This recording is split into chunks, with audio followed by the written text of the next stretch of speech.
Hello dear students, आज एक नए टॉपिक के साथ आपकी खिदमत में दोबारा हाजिर हूं और आज से हम लोग पढ़ेंगे प्रोडक्ट ऑफ द वेक्टर्स कि वेक्टर्स को किस तरह से मल्टीप्लाई किया जाता है। बच्चों, सबसे पहले तो मैं आपको यहां से बातें स्टार्ट करूंगा कि वेक्टर को हम एक नंबर से भी मल्टीप्लाई करते हैं और वेक्टर को हम लोग वेक्टर से भी मल्टीप्लाई करते हैं। अगर आप किसी भी वेक्टर को किसी नंबर से मल्टीप्लाई कर रहे हैं तो वो प्रोसेस आपके पास कहलाता है multiplication of a vector by a number. लेकिन आज जो हमारा जो टॉपिक है वो है प्रोडक्ट ऑफ टू वेक्टर्स, यानी कि हम लोग आज दो वेक्टर्स को आपस में मल्टीप्लाई करेंगे और उसके देखेंगे कि उसके रिजल्ट किस तरह से आते हैं। बच्चों, ये प्रोबेबिलिटी है कि हो सकता है कि आप अगर दो वेक्टर्स को मल्टीप्लाई कर रहे हैं तो बाज़ औक़ात ऐसा हो सकता है कि आपका जवाब एक वेक्टर ही आ जाए और बाज़ औक़ात ऐसा होता है कि आपका जवाब एक स्केलर आ जाए।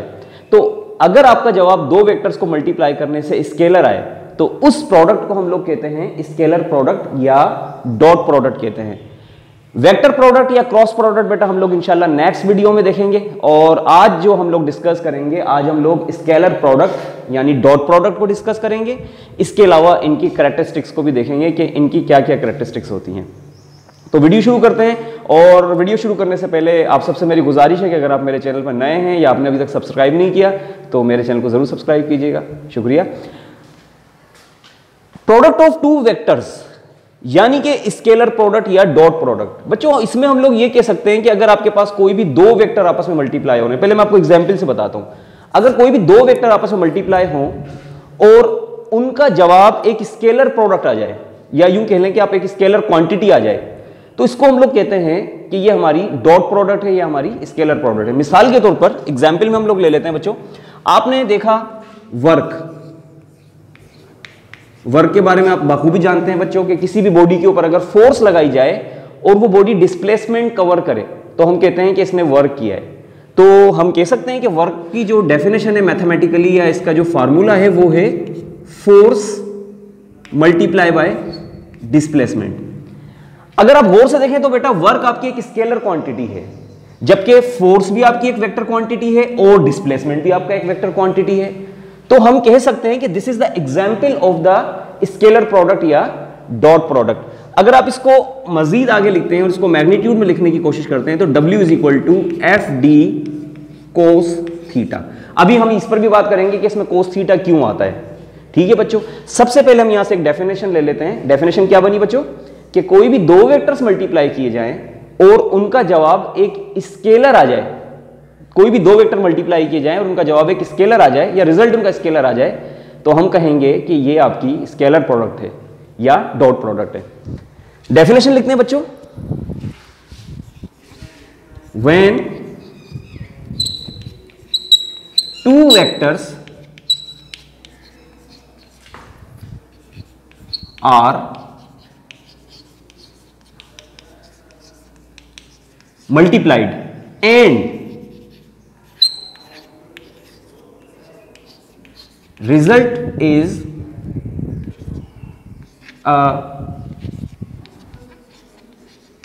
scalar, then this product is called scalar product।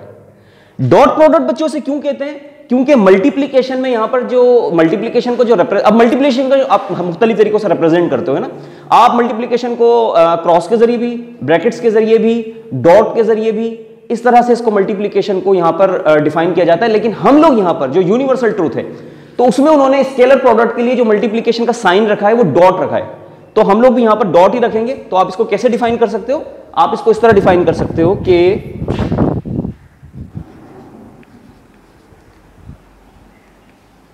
multiplication of two vectors are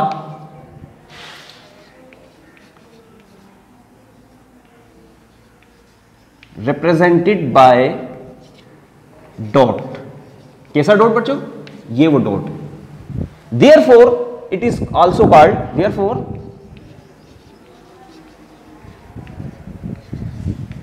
it is also called क्या बच्चों? Dot product. डॉट प्रोडक्ट बेटा डॉट प्रोडक्ट की एक मिसाल और भी ले लेते हैं। चलो हम लोग थोड़ा सा मजीद आगे लेक्चर को बढ़ाते हैं। ये हमारी डेफिनेशंस हो गई। अब हम लोग आते हैं मिसाल की तरफ। आपके पास बच्चों एक और क्वांटिटी है पावर, ठीक है, और आप सब जानते हैं कि पावर एक स्केलर क्वांटिटी है। The rate of doing work is called power.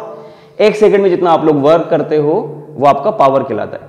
But power आपकी एक स्केलर क्वांटिटी है, ठीक है बच्चों, लेकिन ये बनता किससे है? ये जनाब बनता है फोर्स एंड वेलोसिटी से। तो इस हवाले से अब फोर्स भी आपका वेक्टर क्वांटिटी है, वेलोसिटी भी आपकी वेक्टर क्वांटिटी है, लेकिन जो रिजल्ट आ रहा है वो आपके पास एक स्केलर है। क्या हमारी डेफिनेशन को ये तर्जुमानी नहीं कर रहा कि when two vectors are multiplied and result is a scalar therefore we can say that it is the scalar product. और बीच में मैंने डॉट लगाया है बच्चों, इस हिसाब से इसको हम क्या कह सकते हैं? डॉट प्रोडक्ट, क्योंकि इसमें मल्टीप्लीकेशन को डॉट के जरिए रिप्रेजेंट किया जाएगा। यहां तक कोई सवाल? ठीक है, आप तो सवाल कर भी नहीं सकते, दूर बैठे हैं। अच्छा बच्चों, इसके बाद मैं एक अपनी तरफ से दो वेक्टर ले लेता हूं। मिसाल के तौर पर मैंने ले लिया एक वेक्टर ए डॉट, दूसरा वेक्टर मैंने ले लिया बी, और ये बराबर आया किसके? ए बी कॉस थीटा के। अब यहां सवाल पैदा होता है कि सर आप ये कोस थीटा क्यों ले रहे हैं? तो पहले मैं आपको एक फिजिकल क्वांटिटी के हिसाब से बताऊंगा कि हमने कोस थीटा क्यों लिया, और फिर हम ये दो जो वेक्टर है हमारे कंसीडरेशन है, हम इसके हिसाब से भी देखेंगे कि हमारा कोस थीटा क्यों आता है। ठीक है बच्चों, बेटा अगर आप गौर से देखें, फर्ज करें कि बच्चों ये एक बॉक्स है और ये हम इस पर फोर्स लगा रहे हैं इस तरह करके, ताकि, या बचपन में अगर आपने देखा हो तो एक प्लास्टिक की गाड़ी आती थी जिसमें आगे छोटा सा एक आगे हुक होता था, उसमें क्या करते थे बच्चे? धागा बांधकर फिर उसको ऐसे खींचते थे। तो आपसे सवाल पैदा होता है कि क्या जब इस बॉक्स को मैं इस तरह से खींचूंगा इस फोर्स के जरिए, तो क्या ये बॉक्स ऐसे जाएगा? नहीं, कतई नहीं, बल्कि बॉक्स जब इस तरह से खींचा जाएगा तो बॉक्स अपना फासला तय करेगा कुछ इस तरह करके। ये हमारा हो गया डिस्प्लेसमेंट। तो साबित हुआ बच्चों कि फोर्स का वेक्टर क्वांटिटी जो है फोर्स की, उसकी डायरेक्शन तो एरियल है, इस तरह डायगोनल में जा रही है, लेकिन बॉडी जो मूव कर रही है वो इस तरह मूव कर रही है। तो हम कहेंगे कि यहां पर फोर्स का एक कंपोनेंट इस्तेमाल हो रहा है। हम इसको यहां रिजॉल्व करते हैं मिसाल के तौर पर, तो बच्चों हमारे पास एक आता है Fy और एक आता है हमारे पास Fx। अब आप खुद देखें बेटा, आपका Fx जो है वो in the direction of displacement है।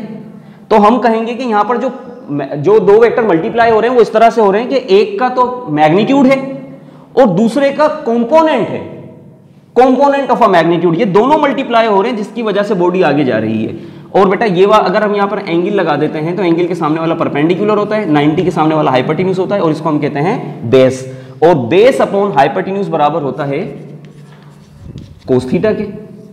बेस अपॉन हाइपोटेन्यूज बराबर होता है कोस थीटा के। यहां पर अगर आपका fx आ जाता है, यहाँ f आ जाता है, तो fx किसके बराबर हो जाएगा? f कोस थीटा के। मिसाल के तौर पे अब मैं यहां लिखता हूं वर्क डन को कैसे, magnitude of a component of a force and magnitude of a displacement. जब आप ये x हटाओगे बच्चों तो ये हो जाएगा एफ डी कोस थीटा। और इस तरह से बच्चों हमारा क्या कहते हैं, ये एक प्रोडक्ट हमारे सामने, एक मिसाल सामने आ गई है। अब अगर बेटा मैं a डॉट बी के हिसाब से अगर ये मिसाल लूं, अगर आपको यहां तक उतारना है तो आप उतार लीजिए, मैं फिर इसको आगे लेकर चलता हूं। ठीक है,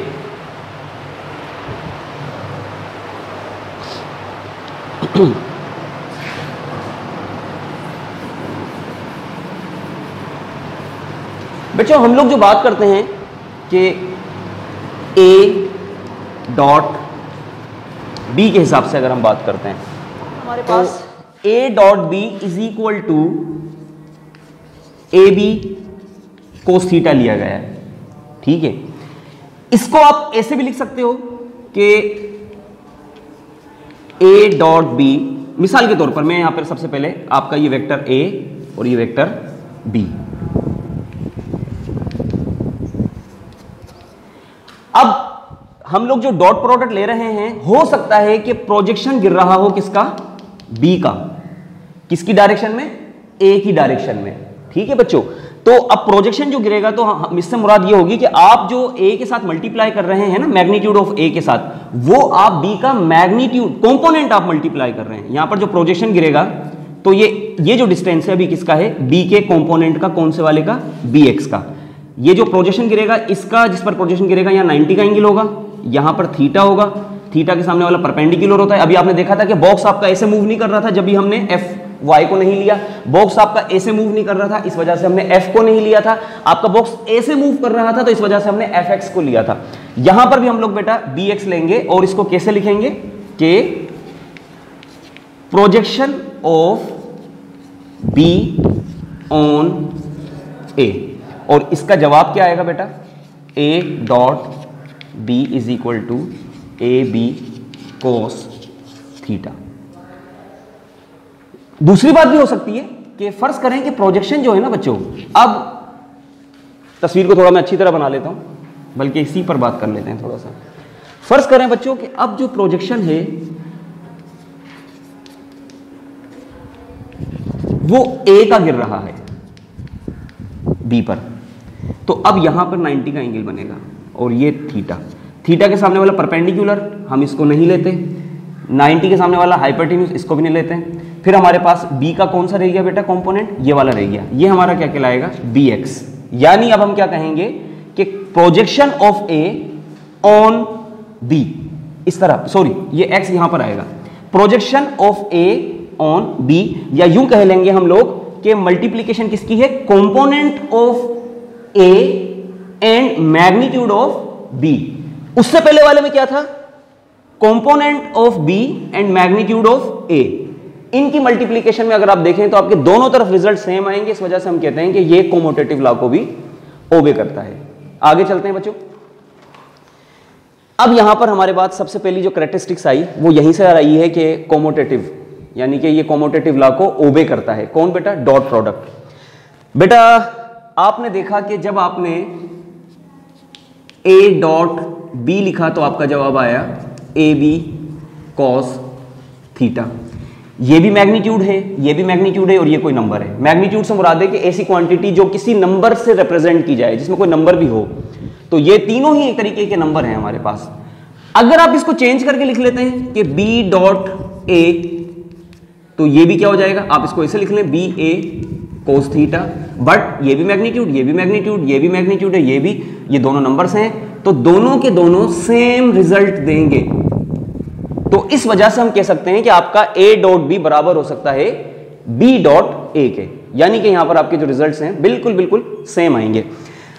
और इसको आप कैसे पढ़ सकते हैं बच्चों, ये जो पहला वाला है इसको आप ऐसे पढ़ सकते हैं कि प्रोजेक्शन ऑफ, या यू पहले ऐसे पढ़ लें, component of b multiply the magnitude of a। इसको कैसे पढ़ेंगे, component of a multiply by magnitude of b, या इस तरह करके पढ़ लें कि जो पहले वाला हमारा बन रहा था कि projection of b on a, यानी a की डायरेक्शन के अंदर b का कंपोनेंट रिजॉल्व होकर मल्टीप्लाई होने आया है, मतलब वो वाला कंपोनेंट लेना है जो इस वाले के साथ पैरेलल हो। और यहां पर भी बेटा आपने ऐसे करना है कि a का वो कंपोनेंट लेना है जो b की डायरेक्शन में हो या b के साथ पैरेलल हो। यानी यहां पर आप b का कंपोनेंट ले रहे हैं जबकि यहां पर आप a का कंपोनेंट ले रहे हैं दूसरे की डायरेक्शन में, तो इसको हम कहते हैं कोमोटेटिव लॉ। कि इसका मतलब है कि अगर इन दोनों की जगह चेंज कर दी जाए तो कोई फर्क नहीं पड़ता। अब आप इसको यूनिट वेक्टर्स में भी देख सकते हैं बच्चों। आपको पता है ना कि ये जो आपके पास कोई भी वेक्टर अगर वो स्पेस में है तो उसको हम 3 रेक्टेंगुलर कंपोनेंट से शो करते हैं, X axis, Y axis and Z axis. X axis को रिप्रेजेंट करता है I, I is the unit vector, ऐसा वेक्टर जिसका मैग्नीट्यूड 1 हो। जेड एक्सिस जिसको हम के से शो करते हैं, इसका यूनिट वेक्टर होता है के, और वाई एक्सिस का होता है जे, आई जे एंड के। अगर आप, अच्छा इसकी फिर मिसाल मैंने आगे ली है, मैक्सिमम में और मिनिमम में ली, लेकिन पहले मैं यहां पर लिख लेता हूं। भाई फर्ज करें आपके पास अगर आई डॉट आई मल्टीप्लाई हो तो 1 का मैग्नीट्यूड और दोनों पैरेलल होंगे तो कोस कितना हो जाएगा 0, सारा जवाब आ जाएगा आपका 1। इसी तरह बेटा जे डॉट जे का, के डॉट के का, सबका जवाब आपका आएगा 1। इसको हम देखते हैं अभी ना। तो यानी अगर आप आई, इस आई की जगह यहां रख दें या इस आई की जगह यहां रख दें तो कोई फर्क नहीं पड़ेगा, सेम रिजल्ट आएगा। इसी तरह से अगर आप आई डॉट जे ले लेते हैं या आप जे डॉट के ले लेते हैं या आप के डॉट आई ले लेते हैं तो बेटा हमेशा जवाब आपका 0 आएगा, क्योंकि ये परपेंडिकुलर है एक दूसरे के, और परपेंडिकुलर के ऊपर अभी मैं आपको बताता हूं कि जनाब ये जवाब 0 देता है। यानी अगर इनकी जगहें भी चेंज कर दी गई तो जवाब सेम आएगा। तो ये कॉम्यूटेटिव लॉ को ओबे करता है। इसके बाद बेटा हम लोग आते हैं कि आपकी मैक्सिमम प्रोडक्ट कब आती है। तो बेटा याद रखना आपकी मैक्सिमम प्रोडक्ट तब आती है जब आपके दो वेक्टर्स आपस में पैरेलल हों। दोनों के दोनों वेक्टर अगर पैरेलल हैं तो आपको पता है बेटा कि कोस के अंदर वहां पर एंगल आता है 0 और आपकी कोस वाला जो रेशो है ये 0 के ऊपर मैक्सिमम होता है। तो इस हिसाब से बच्चों हम कह सकते हैं कि अगर आपके फर्ज करें दो वेक्टर पैरेलल हैं तो बेटा इनका जवाब आएगा AB, जो कि एक मैक्सिमम जवाब है। मैक्सिमम जवाब आप यूनिट वेक्टर्स में भी ले सकते हैं। अगर आप फर्ज करें कि I डॉट I को मल्टीप्लाई करते हैं या फिर आप J डॉट J को मल्टीप्लाई करते हैं या फिर आप K डॉट K को मल्टीप्लाई करते हैं। बेटा याद रखना I dot I x axis पर दोनों पैरेलल हैं, J dot J Y axis पर दोनों पैरेलल हैं, K dot K Z axis पर दोनों पैरेलल हैं। पैरेलल हैं तो इनका जवाब, इनका मैग्नीट्यूड्स होंगे 1 1 और कोस 0 भी होगा 1 और आपका जवाब आएगा 1। यहां तक कुछ सवाल बच्चों? ठीक है। फिर हम लोग आते हैं बेटा मिनिमम या परपेंडिकुलर के आपके दो वेक्टर जो हैं वो 0 जवाब कब देते हैं। बेटा मिसाल के तौर पर ये मेरे सामने एक टेबल रखा हुआ है और अगर मैं इस पर ऐसे फोर्स लगाता हूं, ऐसे फोर्स लगाता हूं तो मुझे मालूम है कि ये टेबल आगे नहीं जाएगा क्योंकि ये वर्क डन की एक मिसाल है। इसमें क्या हो रहा है, मेरी फोर्स परपेंडिकुलर हो गई किसके, डिस्प्लेसमेंट। क्या वो चाहे डिस्प्लेसमेंट आप इस तरह से ले लें एक्स एक्सिस में या आप वो जेड एक्सिस में ले लें, आपकी फोर्स का जो कंपोनेंट है वो और ये परपेंडिकुलर है तो यहां पर बेटा वर्क डन पैदा नहीं होगा, लिहाजा इसको हम कहेंगे 0 वर्क डन। इसी तरह से अगर हम लोग स्केलर प्रोडक्ट या डॉट प्रोडक्ट पर जाते हैं बच्चों तो यहां पर भी अगर कोई भी दो वेक्टर आपस में परपेंडिकुलर हो जाएं तो फिर आपका जो रिजल्ट है बेटा वो हमेशा 0 आएगा। मिसाल के तौर पर ये आपका वेक्टर B है और ये आपका वेक्टर A है और इनके दरमियान 90 एंगल है। अब इस वक्त देखो हो क्या रहा है, इस वक्त जो इसका कंपोनेंट है ना एक्स एक्सिस वाला जिसको हम BX कहते हैं वो तो पैदा ही नहीं हुआ, ये तो ओरिजिन पर है, सिर्फ इसमें हाइट पैदा हुई है। तो इस वजह से हम कह सकते हैं कि इसका BX 0 है।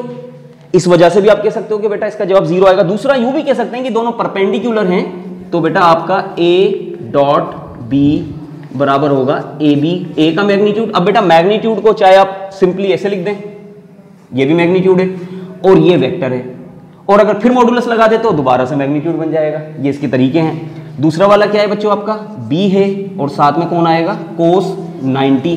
कोस 90 बेटा 0 होता है, 0 से सारे को मल्टीप्लाई करेंगे तो आपका जवाब क्या आ जाएगा 0।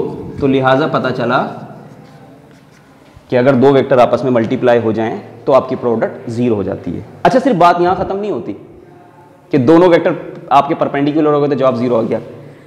एक शर्त और भी है, अगर कोई भी एक वेक्टर आपका 0 हो उनमें से, मिसाल के तौर पे या तो आपका A 0 हो जाए या फिर आपका B 0 हो जाए या फिर आपके दोनों 0 हो जाएं, तब भी आपकी प्रोडक्ट क्या हो जाएगी 0 हो जाएगी, जिसको हम लोग मिनिमम प्रोडक्ट कह सकते हैं या हम कह सकते हैं कि relation between perpendicular vectors to each other.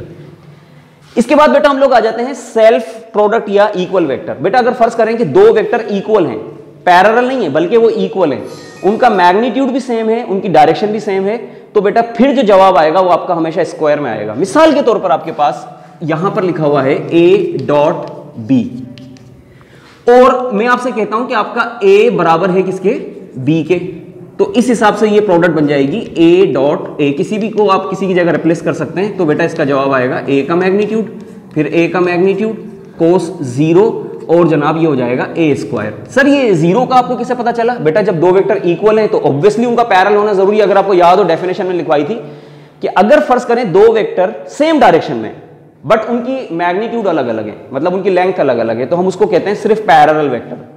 लेकिन अगर दो वेक्टर सेम डायरेक्शन में है और दोनों का मैग्नीट्यूड भी सेम है तो फिर जनाब वो कहलाते हैं इक्वल। तो यानी इक्वल के अंदर पैरेलल ऑलरेडी छुपा हुआ है। तो याद रखना अगर आपके कोई दो वेक्टर बराबर हो जाएं तो बेटा फिर उनका रिजल्ट हमेशा स्क्वायर में आता है। ठीक हो गया बच्चों। इसके बाद थोड़ा सा यूनिट वेक्टर्स में हम लोगों ने बात कर ली है और हमने इसकी कैरेक्टरिस्टिक्स को भी देख लिया है और इसकी डेफिनेशन वगैरह को भी हम लोगों ने देख लिया। आप इसका चाहे तो स्क्रीनशॉट ले सकते हैं बच्चों। इंशाल्लाह इसके बाद नेक्स्ट वीडियो हमारी जो होगी वो होगी क्रॉस प्रोडक्ट या हम उसको वेक्टर प्रोडक्ट्स कह सकते हैं। इंशाल्लाह बेटा मुझे इजाजत दीजिए और अगर इसमें कोई गलती वगैरह हो गई हो तो मैं माजरत खाऊं। इंशाल्लाह फिर नेक्स्ट वीडियो के साथ आपके साथ दोबारा हाजिर होंगे। तब तक के लिए अल्लाह हाफिज़।